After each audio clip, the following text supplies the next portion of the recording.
Hey, what's up, friends? Today's video is going to fascinate you. I'm absolutely sure of it. First of all, let me give you some context. These past few days, I've been playing in a really tough tournament full of players from all over the world. Child prodigies. And today, in this video, we're going to study one of my losses. Come on, chess teacher. Are you going crazy? What are you talking about? You did so well in the tournament. Show me a win, right? An amazing victory. Something super interesting. Well, no. Let me give you even more context. In this round, I was playing against a prodigy from India. Although he was playing under the United States flag, he was probably a kid living in the US, who, if I remember correctly, was 13 years old and had 200 more ELO points than me. You need to be careful, because this game is absolutely packed with valuable lessons that won't just help me play better, but now, when I explain them to you, they'll obviously help you improve your own game too. That's exactly why this video is so important. You'll learn from a loss without having to experience it yourself. It doesn't get any better than that. This kid, who by the way had the same last name as that really important chess player with almost 2,700 ELO points, Karthikeyan, just because of that and the fact that he had 200 more ELO points than me, and on top of that he was only 13 years old, I was already a bit nervous. But anyway, after reviewing some of his games, I saw that he played the King's Pawn opening. I decided to prepare the opening a little bit, okay? These kinds of kids play a lot of different openings, so it's hard to know what they're going to play, but more or less, against the King's Pawn, right? I wanted to play the Caro-Kann defense, which of course I've studied on the channel. You already know that whenever we don't occupy the center with our pawns, the best response, or almost always the opponent's response, is to occupy it with both the King's Pawn and the Queen's Pawn, because that way they have exclusive control of the center. However, at this point, the idea behind this pawn to c6 is to put pressure on the center from a distance now with the d-pawn. Do you see it? The idea is that if now, for example, white wanted to exchange these pawns, right? It didn't happen, but I'm telling you as an example. We've managed to trade a central pawn, the king's pawn, for a side pawn, the bishop's pawn. So, well, makes a lot of sense, doesn't it? It's simply a pawn exchange that would benefit us, although it's been thoroughly studied and is completely playable for both sides. My opponent played the knight to c3 variation. It's exactly the same variation as knight to d2, because with both moves, we want to capture this d4 pawn. In the Caro-Kann defense, whenever we're allowed, we want to take the d4 pawn. And what's the idea? Well, now it's true that we're letting the opponent centralize their knight. However, here we have two main options. Do you know what those two options are? The first would be bishop to f5, attacking this knight. The knight would retreat to b3, probably the bishop to g6, and the game would continue. And the other variation, which I played in the game, is the Tartakower variation, okay?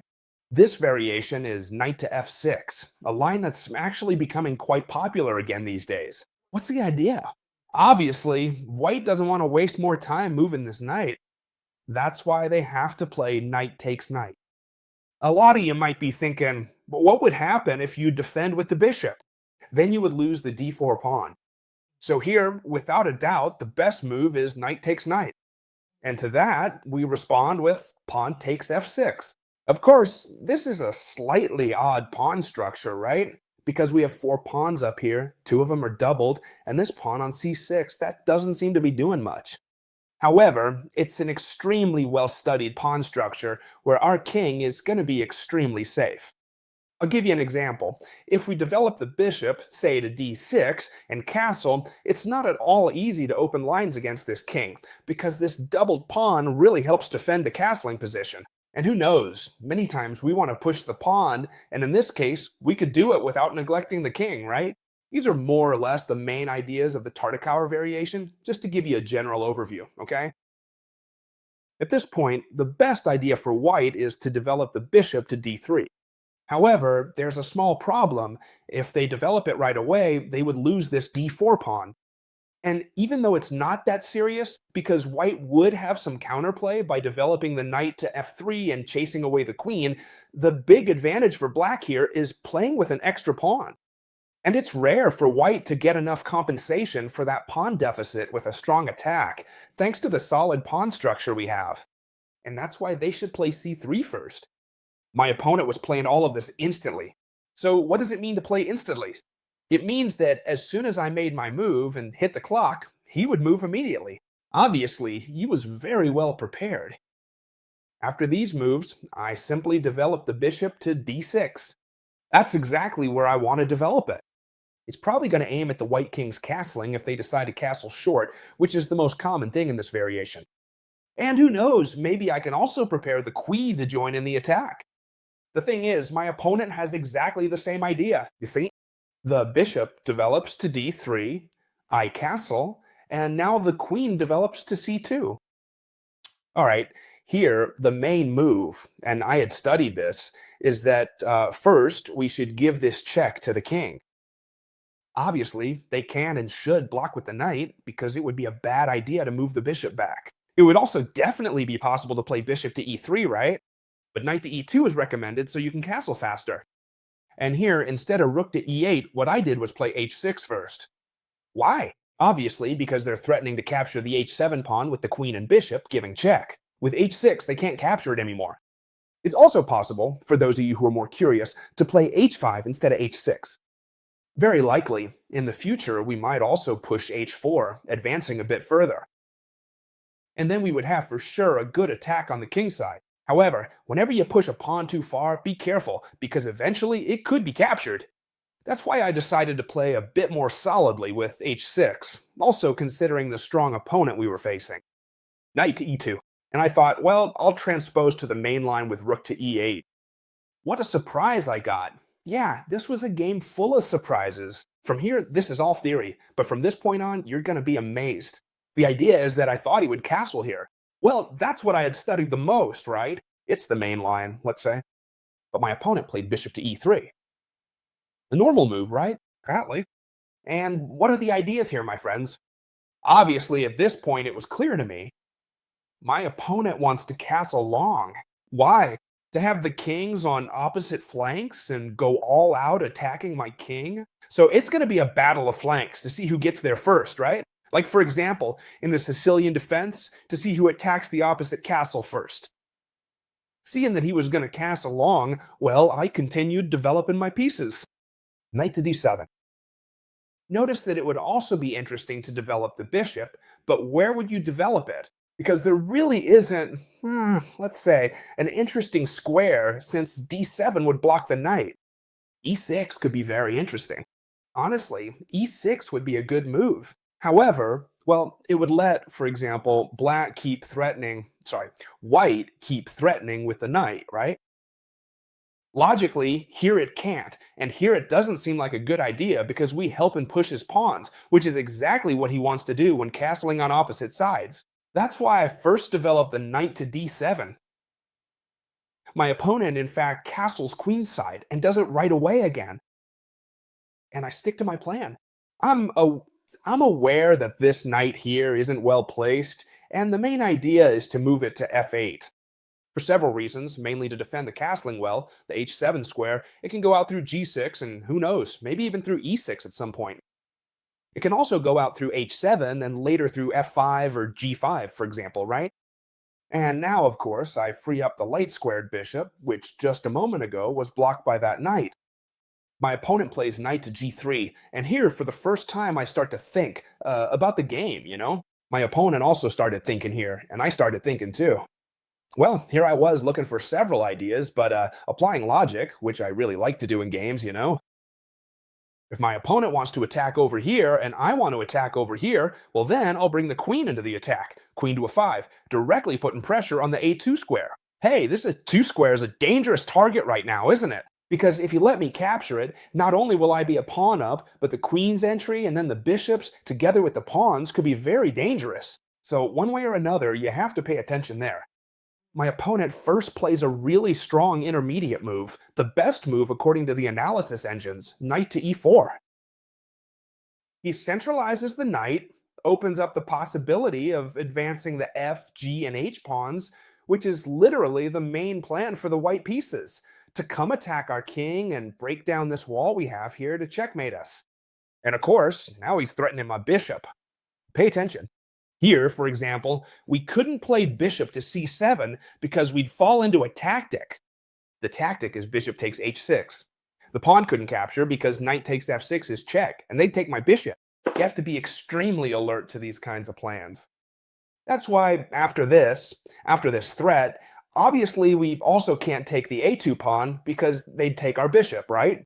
We absolutely have to play bishop to e7, defending, or rather over-defending, the f6 square. At all times, of course, we have to keep an eye on what our opponent is doing. The good thing about these videos, friends, is that obviously I'm not an amazingly good player. I'm not Magnus Carlsen, I'm not Hikaru Nakamura. However, I'm a human, let's say, an average one, right? Where I can explain to you exactly the plans I had during the game. And that's exactly the best way to study, because not even Magnus Carlsen knew what I was thinking, right? I always say the same thing. That's why I like these videos so much, even though I'm nothing special. I share all these plans with you so that you can use them in your own games and understand chess a little better. Well, now, by moving the bishop away, I'm threatening queen takes a2, and that's why he plays b3. I thought he was going to play king to b1. That was my personal guess, okay? And then, after checking it with the computer, I realized that yes, king to b1 was actually a little bit better. You'll see why in a moment. The idea is that whenever the king castles long, it's better on b1, from where it defends all the castling points. The idea behind playing b3 is that the queen connects to defend the pawn. It's not bad, but it does allow, who knows, at some point, entries for both the queen and the bishop through the a3 square. It's not that easy because, for example, many of you might think, hey, chess teacher, give a check with the queen on a3, the king moves, and then you play h5, h4 and wreck everything, right? Careful, that would be dangerous, and I'll show you why. If I give a check and try to threaten the king and open the file for the rook, they could start attacking the queen a lot, and at that moment, this queen would be completely lost. You have to be very careful with your attacking plans, because if not, we could literally end up lost in just a few moves. That's why here I simply brought in the last piece I was missing for the attack. Notice that I have my bishops and my queen aiming at the attack, but my opponent also has their bishops, queen, and even the knight pointing toward the attack. This game is promising. h4, my opponent doesn't hesitate for a second, and I think, well, I'm not going to be any less. Yeah, when there are opposite side castlings, it's all about who gets to the attack first. I can't waste time if I see my opponent is already launching their attack. A move we have to keep in mind the whole time is this bishop, well, actually this g4 move directly, right? Going straight for the attack. A lot of you might say, hey, chess teacher, but here you just take the pawn and that's it. Yeah, in fact, it's the best move. However, hey, it's not that simple. Because if you take the pawn, you're opening up the file for the rook. And even though here I have a good defense like h5, which is what I wanted to play, if they were going to play g4 right away, well, it's not so clear, is it? Because at some point, they can kick out your bishop, and you have to watch out for this g7 square, right? Alright, let me explain the ideas, okay? Because we shouldn't just think about the move our opponent makes, but about the range of options they always have available, alright? Look, I'm gonna place here the pieces we've captured, so you can see what each of us has taken. At this point, my opponent most logically plays the rook from d to g1. Now the plan is clear, right? He wants to go for this g4. And not just g4, but g4, g5. And notice that this is really dangerous. Why? Because at some point, they're going to open up my king completely. The bishops will come in, and it's going to be very dangerous and very hard to defend against. And that's why I have to start thinking about how to react to this kind of attack. Obviously, a move like h5 or f5 would have been possible, although I'm giving him more breakpoints. Whenever we push pawns forward, we create breakpoints. And here I came up with a plan, a fabulous plan, not easy at all. But later, talking with one of my teammates who's playing in the tournament, a grandmaster with a really high rating, right? He told me that this plan was actually correct. Very interesting. Also, the analysis engine's considered a good plan. I'm going to explain it to you. It's very, very creative. First of all, I sacrificed the pawn on c5. Notice that it's only defended by the bishop, and it's being attacked by a pawn, a knight, and also a bishop. So, of course, that pawn is being given away. The idea is that if you ignore the pawn and play g4 to go on the attack, one option would be, for example, to play f4 after the exchanges. The bishop would have to move, I play f4, and this position is really dangerous for the white pieces. A lot of lines have opened up, and you're very likely going to end up suffering more than you should. That's why it's a bit risky to play this position with g4 right away. So when I give up this pawn on c5, what should they do? Well, obviously, wait, sorry, I skipped a move. Sorry about that. First of all, I played the rook from a to d8. I skipped a move, sorry about that. And now when they played g4, that's when I played c5, right? So the idea is that what they have to do is capture, because if they don't and let the pawn advance, as you can see, they'd end up in a really bad position. Hey, chess teacher, why don't you set up the pieces correctly? Because otherwise, everything changes later on. Let's show it again. c5, pawn takes. Very good. Down a pawn. Just teacher, what's the Aldita? Because now you're in exactly the same position as before. However, your opponent has an extra pawn and still has an active plan. Well, since I saw that my opponent's plan was extremely strong, I had to look for something with a lot of initiative. For what? So I wouldn't let them advance as they pleased. And my idea was the following. Rook takes on d3. Exchange sacrifice. Very good, friends. A really good exchange sacrifice. Obviously, they have to capture it, because if they don't, they'll be down a bishop. And when they capture the rook, the queen stops defending two pieces, and I'm gonna gobble her up. Alright, let's analyze the situation again, shall we? I just gave up the exchange. In fact, not even for a pawn. Why? Because right now we have two pawns and two pawns, do you see? Captured. What we've exchanged is a rook for a bishop, which is obviously good for the white pieces. However, look at the opponent's king. I have a lot of attacking ideas. And above all, I already know that at the very least I'm going to win back the pawn on b3, because it's attacked by two pieces, and there's no way to defend it. Well, to defend with two pieces at the same time, this b3 square, right? And that's why I know I'm going to capture it. But still, be careful. We'd be down the exchange in return for a pawn. It's not that clear cut, is it? Queen to c2, he wants to trade queens with me. It makes perfect sense, guys. Whenever you have extra material, always try to trade pieces, because you'll reach a winning endgame. Obviously, I'm going to have to trade queens, because if I move my queen away, he'll have time to defend the b3 square, and I won't even have a pawn for the exchange, right? So I have to trade queens. But where do I trade queens, guys? Do I take the pawn with the bishop, or do I take it with the queen? Right, so how should we think about this? Pawn takes, and we trade queens. Queen takes, bishop takes. No, the difference is where the bishop is. If I take on b3, queen takes, bishop takes. So I'd rather keep my bishop on b3. Why? That's why I take with the queen, right? Queen takes and bishop takes. Why do I want my bishop to stay on b3? Because there's only one open file, and that's the d file. And I don't want any rook coming down it, and with this bishop I control it perfectly. Do you understand the plan? Sometimes it changes a bit, right? Leaving the bishop on a2 or leaving it on b3, for example. Very good. The game continues with the best move again for my opponent. He was so sharp. These kids play so well. Spectacular. A child prodigy, no? Knight to d6. Excellent move. He's attacking my rook. He's attacking my pawn on b5. If I play rook to b7, I end up really passive on defense, and he goes for the g5 plan. It's bad for me. I'm forced to take the knight with my bishop. Pawn takes and rook to d8, threatening the pawn. The idea is that now my opponent could actually, for example, take the pawn on a2, you see? I mean, the one on a7 with bishop takes a7. But well, that doesn't really worry me too much, you know? Rook to d6. Careful, because I have some threats here. One of the possible threats here would be the following, right? If my opponent doesn't notice, I can play, pay attention to this, first bishop to d5, forcing the rook to disconnect from its partner. It doesn't matter where it goes, and now bishop to a6 would win the game. You see that, right? Why? Because I'm threatening the bishop and also threatening rook to a1, winning the other rook. Careful, this position's full of hidden threats. Obviously, it doesn't have to happen like that, right? But I'm just telling you the plans I had at that moment. Exactly. That's why, let's say, my opponent didn't take the pawn on a7, but instead did the following, g5, and went for the attack. Here I have a golden opportunity to even up the material. You already know that when you sacrifice the exchange, that is a rook for a knight or a bishop, you're down 2 points. That means if you manage to win 2 pawns, you're even in material. I've already won one, the one on b3, and here I have the chance to win the second by taking the one on d6. But watch out, we're not going to take it right away, because taking the pawn on d6 would be losing. They would play g takes h6, and not only would they get the pawn back, but now I can't capture because of the pin. That's why I first have to play h takes g6, sorry, h takes g5, h takes g5, and now rook takes d6.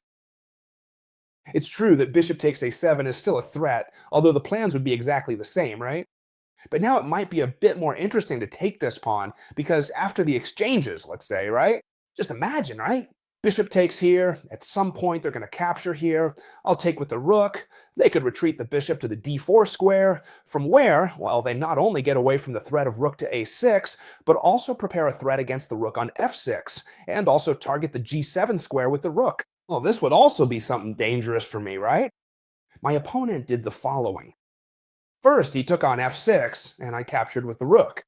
Material is completely equal, because I have two pawns in exchange for the exchange, so material equality. And my opponent plays rook to g5, attacking the pawn on b5 and the pawn on a7. A6, defending both. Bishop to d4, threatening the rook. Well, simply, rook to g6. We have to be very careful about where that rook goes, because otherwise they're going to take here on g7 with two pieces, right? That's why I have to play rook to g6, rook to h5, threatening checkmate on h8. You have to be very careful. That's why I play f6 to give my king an escape. King to b2. Here I make a small inaccuracy. The correct move, without a doubt, is to place the bishop on c4. Of course, we're going to lose this pawn, because after rook to a1, we'd lose the pawn. And since it had taken me so much effort to win those two pawns, I said, well, I'm gonna play a4, right? From there, I'd defend all the pawns. Mistake. Let's say a small mistake, because my bishop ends up pretty passive here on the right. Well, we'll learn from that for the next games. Basically, I give up this pawn, and this is very solid. It's no big deal if I have an extra pawn. Most likely, it'll still be a draw, okay? The idea is that now my opponent gets active. Rook to e1, good move, king to f7, trying to prevent these rook entries. Rook to d5, rook to g5, also threatening this other rook. My opponent plays rook to d8. Very good. This is the decisive moment where the game is decided, friends. Here, many of you might think you can play knight to e6. That would be a mistake. Okay, friends? Why? It's true that we fork the rook and bishop, but they would simply give us this check, and there's no way to keep defending this knight. If we come here to threaten the rook, it just moves away, and you tell me how you're supposed to defend this knight, which is also pinned. You can't, right? That is exactly why using this fork is not a good idea. But it is, friends, it actually is. I played knight to h7, alright? I played knight to h7. Huge mistake. And now I'll explain why. Here I had a move that basically guaranteed me a draw, or at least a position that was almost certainly a draw, and that's to give up the b4 pawn, opening up the diagonal for the bishop so the rooks can't come in to check, or the other one can't come in on the 8th rank, or anything like that. And afterwards, whether he takes it or not, let's assume he takes it, because at least that way he gets a pawn. I would go for the fork, he still has to keep defending the bishop, and I would capture here. And notice that, for example, after bishop to b5, my opponent is going to have a really hard time making progress, because none of the pawns will be able to promote. And it's true, he can keep giving me checks, but my king can escape very easily. With this, I pretty much would have secured a draw, my friends. So what happened? CHESSTEACHER's a genius, huh guys? CHESSTEACHER is a genius, and he pulled it off. Obviously, I have to admit that at this point, I had only a few minutes left on the clock, but so did my opponent, okay? Here you can clearly see where these young prodigies play extremely precisely, right? I played knight h7, a huge blunder, leaving me no options. My opponent played rook d7, and I resigned. Why resign? It's not obvious. Explain it to me. Well, it's simple, friends. I have to move my king. Obviously, there aren't many options, right? Going down doesn't make much sense.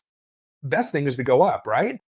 But they would just double up their rooks on the 7th rank and start taking all my pawns. For example, the one on g7. How do I defend? There's only one way, which is to make way for the rook and defend with the king on h6, but then bishop to e6, and they're going to take my rook because it's pinned. So at this point, I wouldn't be able to save myself anymore. You get it? By the way, friends, I have some spectacular news.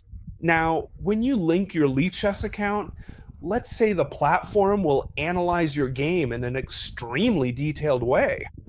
It'll tell you how you're doing in the opening, middle game, end game, and in general, how you've been playing these games, so you can correct yourself and obviously improve your chess level much faster and more effectively. As you can see here, everything is broken down by each topic. In addition to that, you'll be able to analyze and review your own games with a thorough, in-depth analysis, game by game.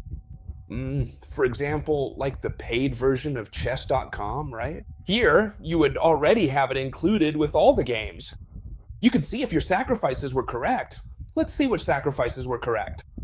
All of this will be available to you now in ChessMind, the app we always use. If you're already in, you'll have it included. And of course, if you're in the Academy, you'll have everything included as well.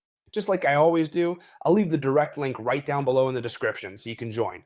I truly hope that you all really loved watching this video, friends, and we will definitely see each other again in the very next one.